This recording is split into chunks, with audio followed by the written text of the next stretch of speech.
सरस्वती जी और उनकी बहू रश्मि के बीच एक दिन बहस छिड़ जाती है। आखिर किसका काम ज्यादा आसान है, बहू का या सास का?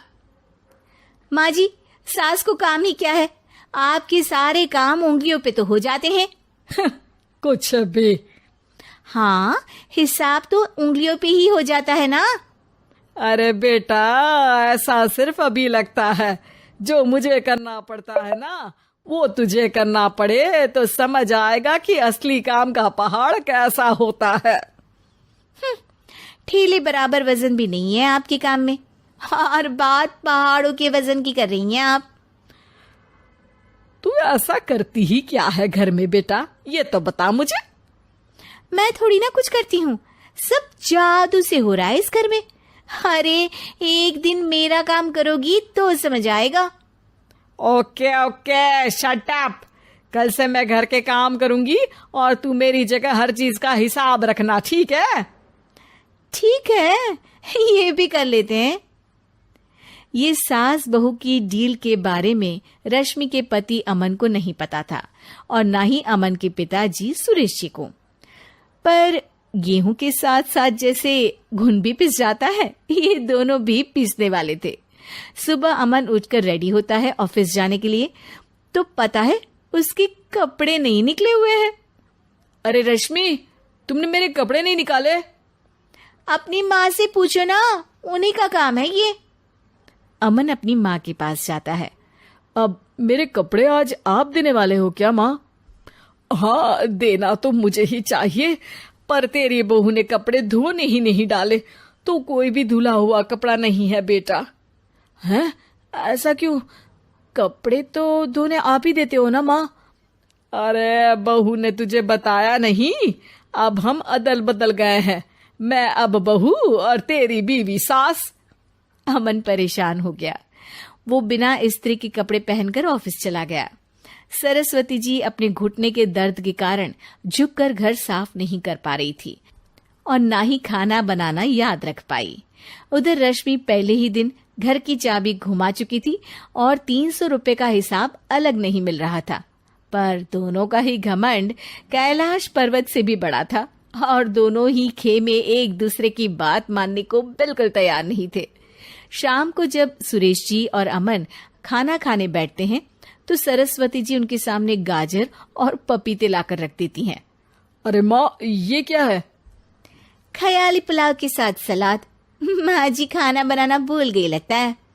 अरे एक एक चमन्नी का हिसाब है मेरे पास, खाना बनाना कैसे भूल जाऊंगी? ये तो मैंने पढ़ा था कि फल फ्रूट खाने से सेहत अच्छी रहती है, इसीलिए ये ले, एक फल खा ले। रात को सुरेश जी और अमन अपनी मीटिंग बिठाते हैं अकेले में। बाबूजी, इनकी लड़ाई के कारण ना हमें ठीक से खाना मिल रहा है, उल्टा घर के सारे काम रुक गए हैं। हाँ बेटा, 2 भैंसों की लड़ाई में बेचारे खेत के पौधों का भी नुकसान हो रहा है। पर पापा, क्या बताऊं आपको, मैंने माँ को इस महीने की 2 तारीख को बिजली के बिल के पैसे दिए थे। आज बिल भरने के लिए मांगने गया तो पता चला कि रश्मि उन पैसों से गैस सिलेंडर ले आई। अच्छा, तो सिलेंडर के पैसों का क्या हुआ? अब सिलेंडर के तो कोई पैसे नहीं थे बाबूजी, हमारे घर पर गैस की पाइपलाइन लगी है ना। बेटा, इन दोनों का कुछ करना पड़ेगा, नहीं तो अपने घमंड के चक्कर में पूरा घर बर्बाद कर डालेंगी ये दोनों। अमन और सुरेश जी काफी सोच विचार के बाद एक निष्कर्ष पर पहुंचते हैं। रात ही को दोनों अपनी पत्नियों की अलमारी से नई साड़ी निकालते हैं और सुबह जब रश्मि और सरस्वती जी उठते हैं तो देखते हैं कि दोनों पति साड़ी पहनकर चढ़ाव पर सब्जियां काट रहे हैं। अरे ये सब क्या हो रहा है? क्या हो रहा है मतलब? आप दोनों अदल बदल हो सकते हो तो हम क्यों नहीं? अरे क्या मतलब? नहीं नहीं, मेरी भी बचपन से किसी की बहू बनने की इच्छा थी, तो आज से सरस्वती तुम बड़ी बहू, मैं मिडल बहू और अमन छोटी बहू। अरे लेकिन सब घर पर बैठ जाएंगे तो कमाएगा कौन? ये घर कैसे चलेगा? अब वो तो भैया या बाकी लोग जाने, अब हमने भी अदल बदल कर ही लिया है तो कुछ नहीं हो सकता।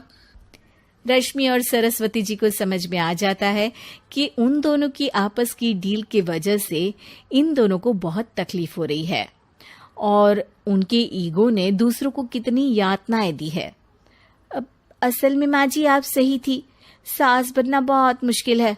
अरे हाँ बेटा, और तू भी, मुझसे तो नहीं हो पाया सब घर के काम, वापस बदल ले क्या?